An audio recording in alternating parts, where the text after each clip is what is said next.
พ่อกันที่ทงไห้ทงหน้าอีกแล้วพี่น้องมื้อนี้ลมแห้งลมหนาวขนาดอากาศเย็นเย็นพี่น้องตื่นมายามเช้าหนาวเนาะคุณใส่เข่าสู่ยามหนาวแล้วล่ะ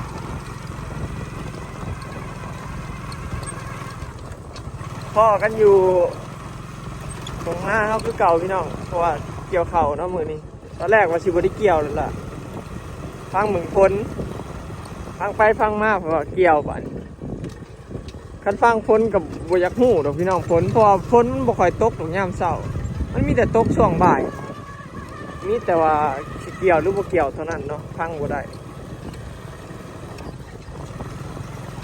พ้นมันตกมาแต่ขอบเก่าได้ช่วงบ่าย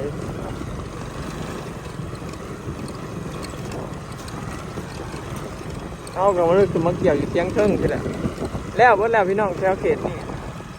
เหลือแต่หน้าในตะกร้าครับหน้าเงา2 จำให้คืนนี่พากันนอนดึกว่าจะมาเกี่ยวเขา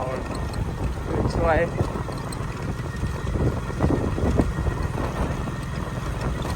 สบายดีเด้อพี่น้องสบายดีเพื่อทุกคนเนาะ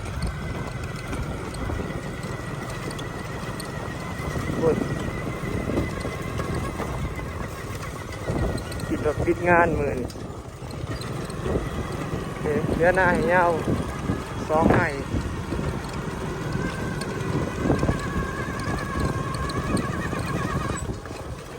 จะกีตัดถือเข่าหรือบ่เด้อบาด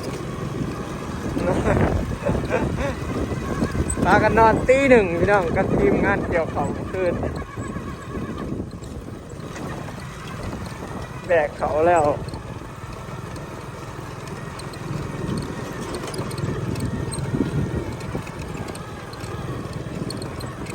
หอมแล้วอันนี้ก็จักไผ่มาติดรถนำอยู่กูอยู่กระบองก็ยังมาติดรถน้ำมูอยู่เกี่ยวเข่าโอ้พอน้ำมือตัดทีเดียวอีเมลลงมาก่อนมือนี้อีเมลกำลังลุกแต่นอนบ่อีเมลออกมาพี่น้องมือนี้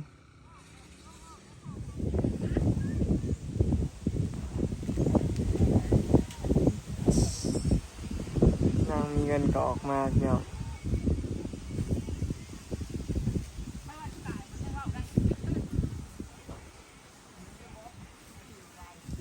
ลงมาเกี่ยวข้าวกันอีกวันเนาะ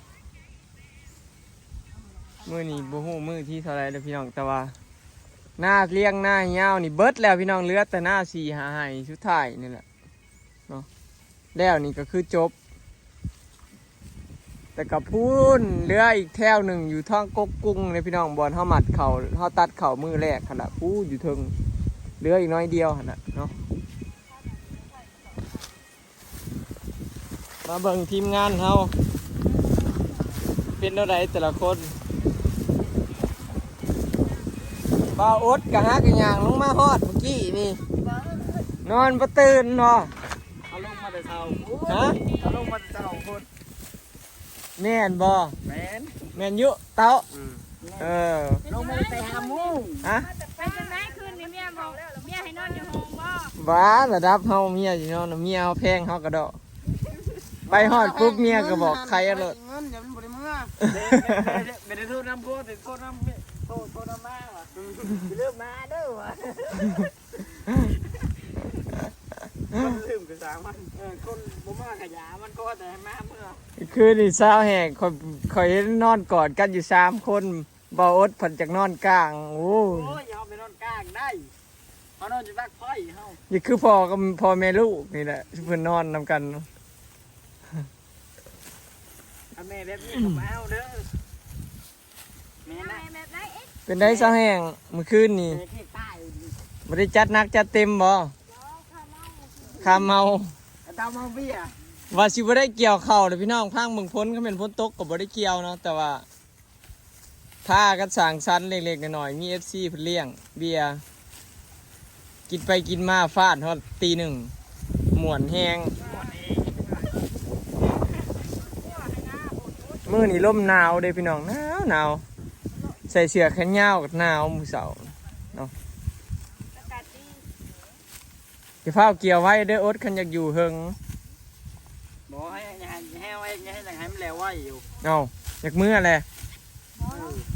ทำไมเป็นหลอกไปเที่ยวเนาะ โอ้ยอยากไปเราไปเที่ยวจะอยากไปเที่ยวใช้เที่ยวคลองโอ้ยบ่ยากขอพาไปก็ได้ดอกไปถิ่มไว้น่ะเลยโลด มาเดี๋ยวเข้มคลอง อืม ย่อกับเราข่าวว่าจะมัดแขน อุ้ยย่อ2-3สอบถามผีพวนคัดเมียผู้เครียดเมียผีย่อจนเมื่อยโยนใส่เบาเตา เอาไว้ บ่เห็นปวดแขนมึนอยู่บ่ตาน่ะ เจ้าพัวไม่มึนไปจากได้ มืนไปอยากได้ โอ้ยเมียเขาไปนอนผัวล่าเริงมืออื่นบ่หมอลำเรื่อง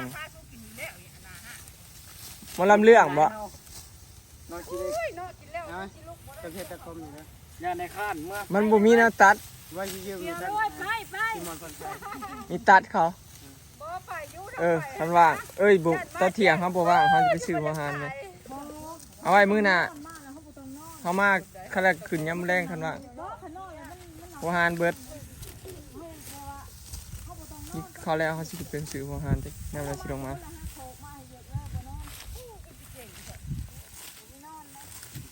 มันมี เลยเด็ก ขลักก็ไปตัดพร้อมเฮาก็ได้ มันมีห่านน่ะตัดผมอยู่บัดว่าเดี๋ยวสิชวนไป อยู่ในบ้าน ไปตักให้แน่พร้อมหัวเชิญ มีแต่ผ้าได้สิซับเอาให้ บ่พอเลยแต่เด่นพระยันเจอมราพระไปเด่นอยู่ฮะนาไป เอ ดี อพอได้นานแล้วรอแน่ เอารอนิดนึง ได้แล้วติ๊บตับนะ บ่ สิไปแจกกัน ไม่ทราบว่าล่าว่ามื้อนี้สิได้ติ๊บสิได้แบบได้เงินไปแจก ยันแห้งจะเจิมล่าแหตับแล้วเลย อืม นอนที่ย่างขาง บ้านั่นก่อนตั้งมาดูเด็กก่อนก็บ่ได้ก่อนด้วยต้องไปก่อนปะ โอ้ยตะกะบาบซะแหง กอดมอนเฉยเมียนสะดอกเอานอนฟังเพลงสิ บ่าวเตาระวังเกี่ยวมือเด้อรับตาเกี่ยวเข่าก็เป็นบัดนี้คนเฮาโอ้ยจักฟันไปหอดใส่ละบัด ร่างว่าหอดตะแล้วร่างว่าจะยิน พอนั่งก็นั่งพอนอนก็นอนได้บ่ต้องเฝ้าวก็ได้หน้าเฮาเอง ไปเกี่ยวฟาดมือเว้นอีกแล้วสิได้พากันไปหยิบ เจ้าว่าไทยอันน้ำน้อย พี่พี่น้อง ท่านพี่กับแม่น้องเมยเนาะแล้วก็ขบุญโอ้ สวัสดีพี่น้องหาเผื่อมูแล้ว เรียบร้อยเฮาดีเฮาย่างไปส่องเฮาคิดว่าเจ้าเห็นตลอดอีแม่รับลงแล้ววะเลยเข้าไปเกลือหมู เขาหัวกินนี่นะเล่มบ่ต้องแต่งนะ งัวเฮานี้เออ เออ มายังมื้อเช้าว่าพักกับแช่วอยู่ให้หน้าเถอะ บ่มันหาก็กินมื้อเช้าเด้อพี่น้องนี่เข้าหายเลยเพิ่นนี่แซ่บมันเฉยก็เลยได้เลือกเกี่ยวเอาเนาะ จะบ่เกี่ยวครับ หัวบ้านแบกกินเลยขนาด มันกินแตะหมากอีหลีได้ มา เลือกกินแตะหมากอีหลีได้แต่นี่ต้องมาทำสัมภาษณ์พิธวรพี่น้องบ่ย่านพ้นบ่ยาย บัดนี้จะบ่มีจะปลอดภัยมื้อนี้ ฮะ ปลอดภัยมื้อนี้บ่ ข่าวได้อีกเลย จ้าข่าวมาใหม่เลยจ้า ข่าวมาใหม่กรมอุตุหรือกรมบุรุษ แต่ว่าที่นี่เมฆหนาอยู่แต่บ่ตก บ่ตก จ้า ไข่ตีคันมีก็ได้หื้อข่าวเล่าอันตี คือเขาแล้วกินเบียร์ตี เดี๋ยวเพิ่นนั้นบ่บ่อื่นเพิ่นบ่ตกยังย้ำได้บ่กินคือว่าบาทละมื้อนี่ตะเบีย แบกข่าวยามใดเขาก็ซื้อเบียร์ให้กินบ่ เพื่อบ่ได้บาเฮิงย่างบากับมื้อนึง กูกินแล้วมันสิบ่ไหวมันตาเขียวเข้า จมแต่อยากกินบัดหมูซื้อให้กินเพราะว่าเฮ็ดเกเรอยู่เนาะเต่า โอ้โหชมบ่ยากน่ากิน เออ จิมันตาบ่คืน เป็นไรจอคืออันดาวนั่นอยู่นั่นนี่หันทางไปกับเมียแต่วันจอกผู้ใหญ่ได้ยินเบียร์นี่ อืม แจ้ว โอ้เจ้าเดียวพอตาย ตา ต้าเมาก่อนเต้าเด็ด เรืออีกโอ้ยข้าวเฮามันเป็นอิหยังเนาะนี่ เดี๋ยวจะแหงไอ้ดังดับดิ อันนี้ก็บ่แม่นงัวกินบ่ ผมใต้ติดผาผมใต้ลงนะมันขึ้นมาหมายแล้ว อืมตายพี่น้องเอ้ยเบิ่งเขาเฮา ลองขโมยนะเว้ย นี่โอ้ยเขาเฮาน่ะความขี้ได้นะพี่น้องเอ้ยปีนี้นี่แล้วจังบ่ได้เขานะเบิ่งเนี่ยมันเป็นแบบนี้พี่น้องเป็นด่างเป็นรีบเป็นหยังไปเห็นบ่นะโอ้ยเนาะมึงเห็นมันเขาเลยปีนี้ก็คือสิรูปลายอยู่พี่น้องบ่ได้ซ้ำเก่าดอกพี่แล้วน่าสิรูปก็ได้หน่อยกว่าพี่แล้วซะว่าง่ายซะบ่แม่นว่ารูปลายดอกพี่น้องแบบคือสิได้หน่อยเห็นบ่เนี่ยมันเป็นอันนี้มันบ่เต็มเม็ดเต็มหน่วยบ่เต็มห่วงสำเห็นบ่เขาเฮาขี้ร้ายแห้งเนาะแต่ว่าแน่มึงอย่าห่วงใหญ่อยู่ได้แต่ว่าห่วงใหญ่แต่เห็นบ่พี่น้องมันบ่เต็มห่วงมันบ่หลายเม็ดเรียกว่าง่ายซะมันบ่หลายเม็ดเนาะห่วงน่ะใหญ่อยู่เห็นบ่แต่ว่ามันบ่หลายเม็ดมันบ่ซ้อนๆกันขึ้นเต็มเบิ่งเป็นห่างๆหิงๆกันไป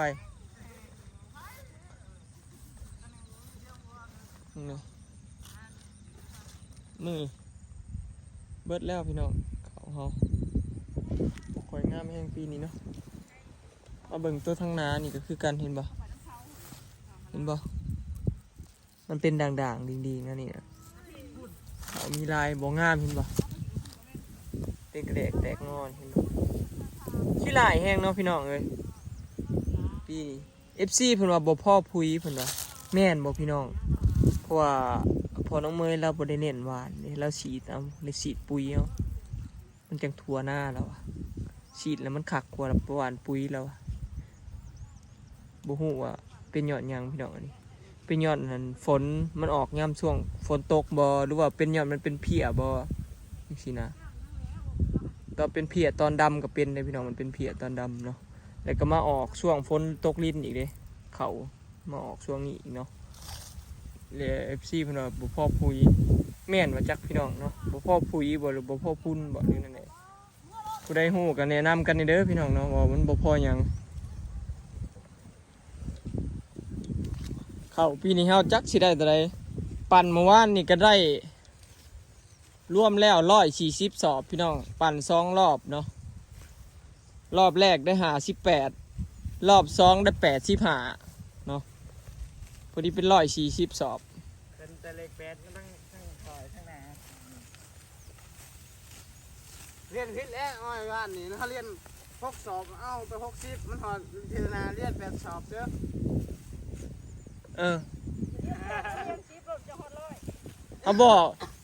บอกแล้วเขาเลี้ยง6ไผกับบ่เสือเฮามันสิบ่ฮอด60ดีแล้วเฮายังเรียน6ตั้ง60ปลาย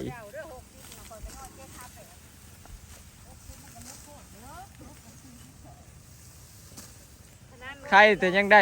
85พี่น้อง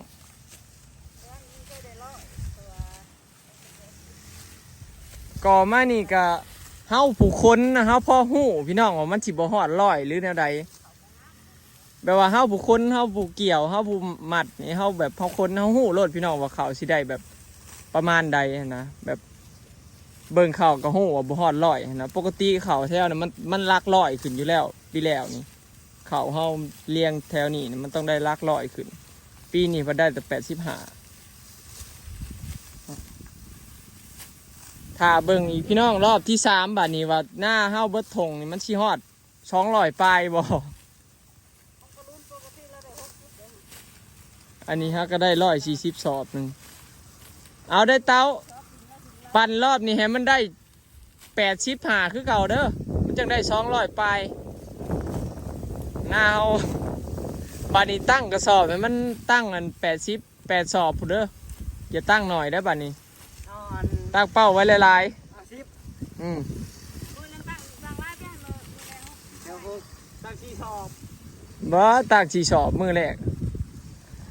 โอเคเนาะพี่น้องคลิปนี้ก็สิขอเก็บภาพบรรยากาศไว้สำนี้เด้อเนาะไปแล้ว